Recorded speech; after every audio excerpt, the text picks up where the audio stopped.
something over TCP, and well, there you go. That generated about just north of 75 failures. In the case of AOSP master tracking, what we see is more a reflection of code that it's landing in AOSP. So something ultimately gets broken, but then it gets fixed, and things kind of go back down. Okay, so what makes up some of these failures? So I guess I was kind of covering some of this already, but again, we have our little set of infrastructure things that crop up from time to time. We see flaky test cases that we've been going and fixing as we run into them and as we have time to do that. So there's little simple things like the latest, greatest one was this QTA GUID kind of category test. So there was a kernel config that got turned off, and there's just a bunch of test cases. They don't know how to deal with that particular kernel config flag when it's off. Okay, so they fail. But there's also real regressions that happen too. So I've got a couple of links to some of those. So like, digging back in time, there was a k-self-test regression, or I should say there was a regression that we found as a result of the k-self-test failure from the kernel. And then there was, like one point there was a trade fed change that got us. So, it's interesting across the range of things where I think it's safe to say that an honest gosh, real kernel regression, that's a pretty rare event, whereas on the opposite end of the spectrum, as in things that are the kind of the chaos stuff, when it happens, and you see a lot of failures, it's probably more likely an infrastructure failure, or you have a lot of new code that got introduced and things just need to settle down a little bit. So thoughts when it comes to this whole experience of Project Sharp and as we're going through and doing validation, the cool thing about all this is all of our data is public. You can sign up and get the same emails that we're looking at from week to week and day to day when we do all of our triage. Those little email reports cause our triage team to kick in, that then generate bugs, which then generate fixes. That's just kind of the whole regression, is, the whole system to this that anybody can get involved with. The more the merrier. So my little plug there. We find that we fix test cases at this point in the project more than what we're finding with kernel regressions. And I think that's a good thing, because that means over time that our ability to find regressions is going to be all the more better because our test suites are getting better. Again, AOSP master tracking, it's chaotic, okay, but that's fine. That's the way that is. QA reports, so that's pretty good for finding comparisons and being able to track trends over history. But one of the things that's kind of painful to us is we really want to see trade-fed output too. And that's kind of where QA reports, could be a little bit better, and certainly we'll work with the squad team on that. So that's just something that'll happen, continuous improvement. So that's it. That's all I had. So unless there's questions, I'll hand it over to John. Going once, going twice. Okay. Hey, so I'm John Stoltz. I'm going to talk a little bit about AOSP and external upstream projects. So I've done a fair amount of work in the past working on kind of upstreaming kernel work with mixed success.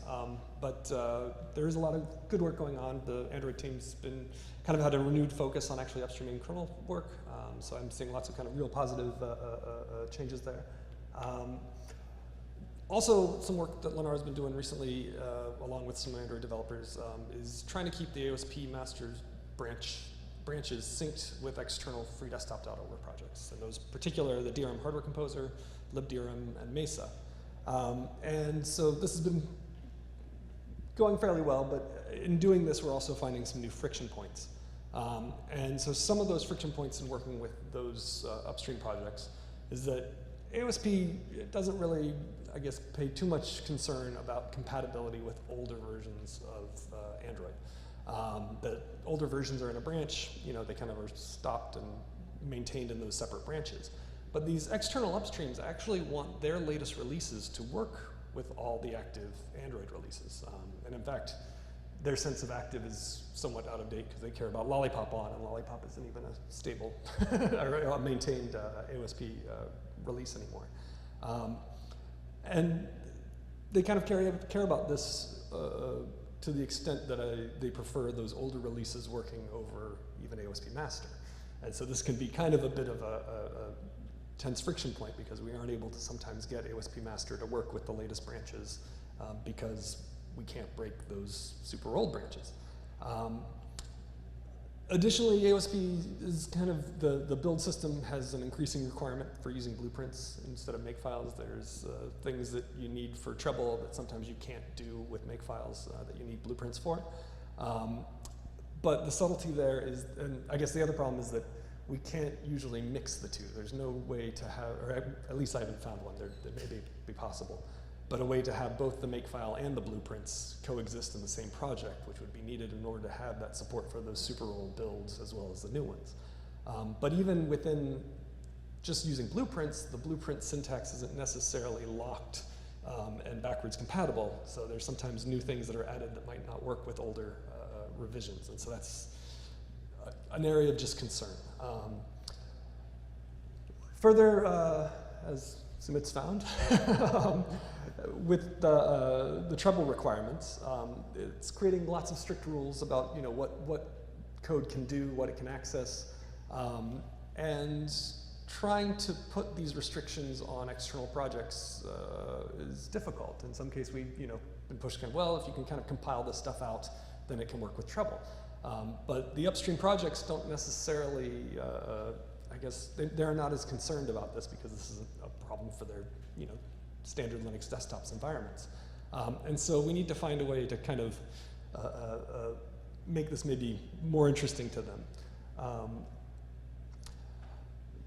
Overall, kind of, basically the thing I'm concerned about is that these are slowly getting to kind of the head-butting points, and I just have, from the past, seeing in the kernel community when kind of this friction and tension sort of grow, it got to be kind of a difficult barrier to kind of collaboration. So I think kind of Linaro's job here needs to be to try to find a way to foster the communication and kind of improve the interaction between the Android kernel or the Android developers and the upstream developers. And so it's sort of a similar effort to what we've been doing with the kernel community, but with these free desktop projects as well. We really need to find a way to kind of get people to share their needs as well as kind of the understanding of the other side's needs and concerns. And this aspect of emphasizing the benefits of working together while, for a lot of the free desktop folks, they might not care too much about the specifics of Android use cases. There is the benefit that, Google's been very good about, doing very thorough security audits on projects that do get included in Android. And so this could be, a real big benefit for, those free desktop projects. Just overall, I kind of want to get to a point where the easiest answer isn't just to fork, because, when push comes to shove, that tends to be the solution. And I think it would be a lot better if we were able to find a way to collaborate. So this is just kind of an area I feel like we need to be aware of and working better on. So I think that's it. Any other questions or comments? So is that what we have, like forked versions of things? Currently the forked versions are fairly small, but I think as this kind of tension grows, if we don't address this, there's going to be a higher pressure where, even if the Android developers did submit stuff, the upstream folks just are starting to say no. And then Android's got to have a solution, so they're going to do their own thing. And at some point, then, is it even worth collaborating on a GL solution? And so maybe Mesa doesn't become that common. And I just think that would be a bad solution. I feel like we should find a way to work together. Let me get you a mic. That's fine. Is it only free desktop / DRM projects, or do you see friction on some other external projects? At the moment, the free desktop ones are the ones that I guess I've been trying to focus on, and so I've seen it most there. I'm sure we could see this with other ones. I think it's kind of community by community, who's been interacting with Android or not, or it feels like maybe, depending on past communications and things like that, what's happened in the past often, people can feel Android didn't do something right in the past, and so they're not going to pay attention now or something like that. So we just need to find ways to kind of mend those bridges. Yeah, I've been looking at a couple of the other projects that you haven't mentioned, like libpng, zlib, and halfbuzz and the likes, and the situation is pretty much the same in all those projects as well. like ZLib is not really looking at contributions from Android because of past problems. So Android is trying to contribute, at least? Are they? Or are they old? Like, are a bunch of these libraries just way out of date? too? So at least for the free desktop ones, it's all pretty current. Okay. It's just that the changes that are in the Android trees, we're having a real difficult time getting upstream, and that's because of a lot of like build infrastructure differences. And Okay. so So the Android team isn't trying to upstream it so much. You guys are trying to upstream. well, there's on been their some behalf. work that's been done Okay. before, but it's one of those things where, you know, I don't think that, I think that there's interest in trying to do it, but now it's kind of the others, to some extent what I've seen is it seems like the free desktops on other developers are kind of just a little grumpy and trying to, hesitant to, not as open to ideas at least for this moment. And that's, you know, just we need to find ways to kind of put the sides together, so. And it varies greatly between some projects. For example, FreeType in Android has fallen quite a bit behind. We have a huge patch to bring it up to date, but it doesn't look like anything is really moving on either side of the fence. With that, I'll pass it on to Barrow.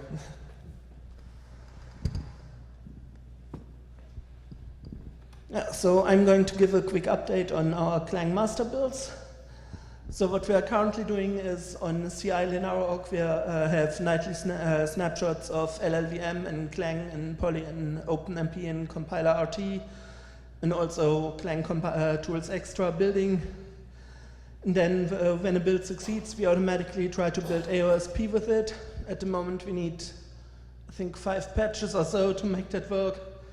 And then we fix and submit any bugs in AOSP we are detecting, and when we are detecting a bug in Clang, we at the moment only report that bug upstream because we currently don't have any resources allocated to fixing Clang itself. So news since last connect on this is we are now using a variant of the toolchain build scripts that are in AOSP. That makes it easier for us to keep in sync with what's happening upstream, and it also eliminates all the tricks we used to do to get non-standard files to, like symbol maps and everything that the AOSP build system relies on, but that the upstream build system doesn't generate. And of course, that will also make it possible to build NDK toolchains at some point if we decide to.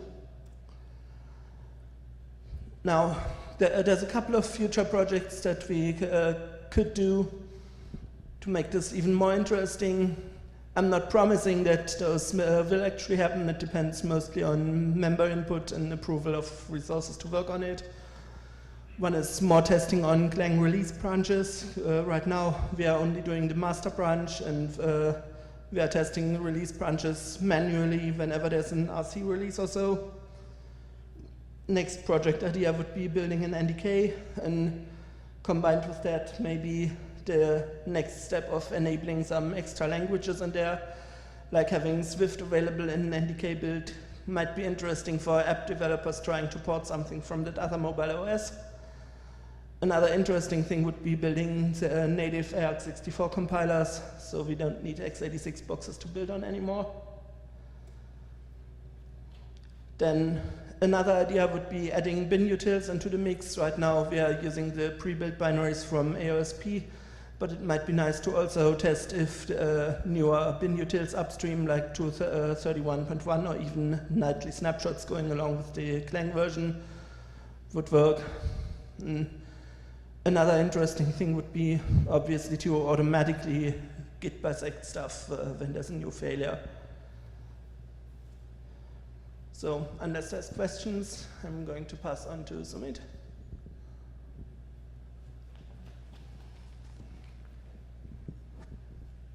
When you say Clang on AOSP, it's all ARM32, 64, and x86 targets, or the experimentation for master is validated on only ARM64?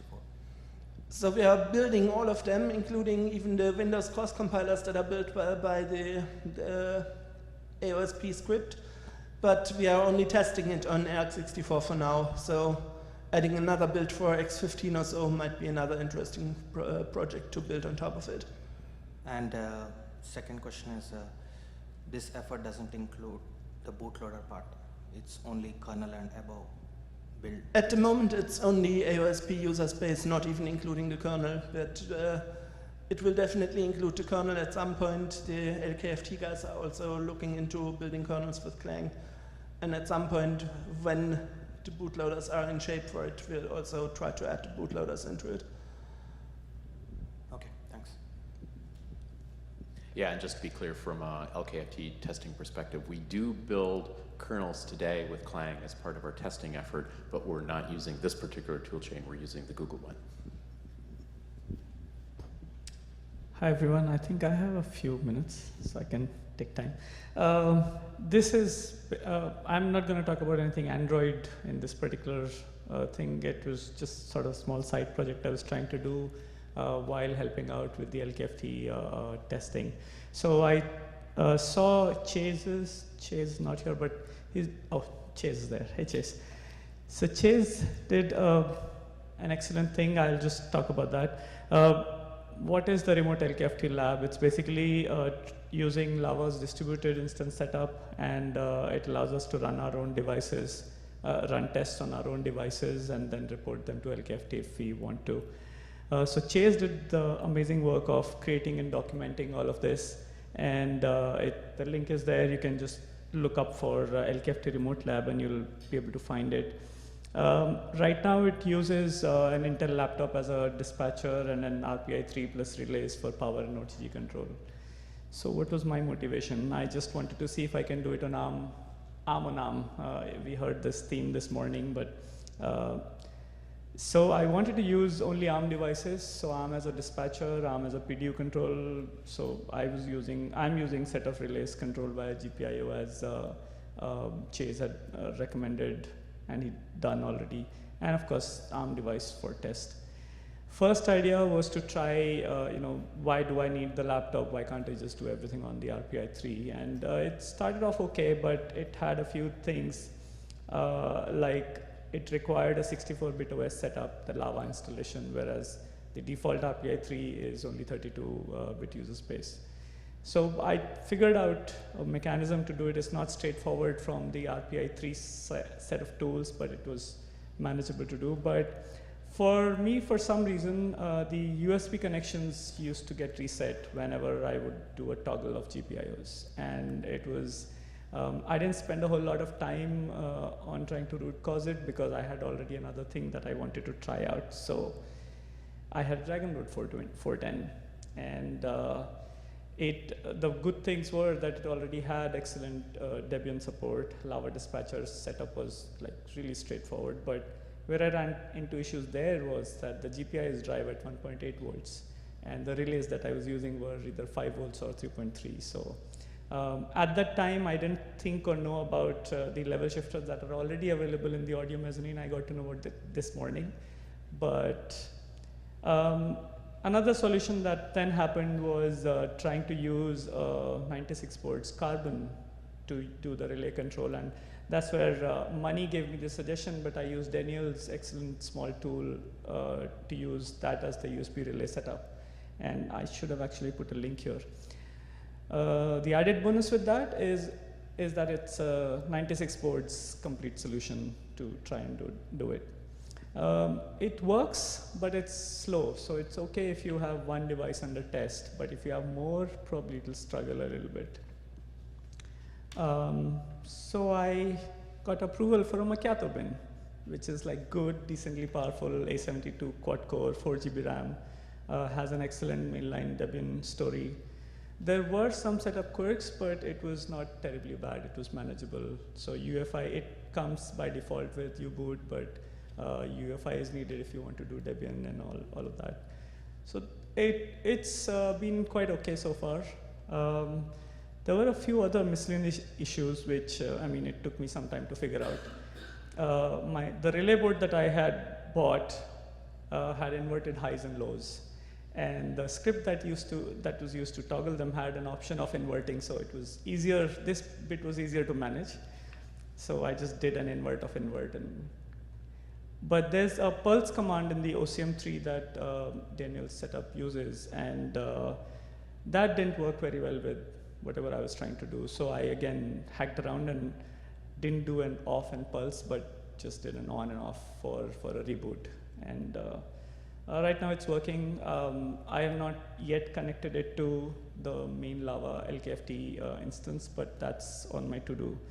So my idea was to try and figure out if I can use this setup and have these distributed sets available. Because right now the problem that we had with the current LKFT setup is that there is a finite number of boards and there are a lot of jobs that we run on them. So there were times where you could probably, because your personal job would be a low or medium priority, it would run maybe 2 days later.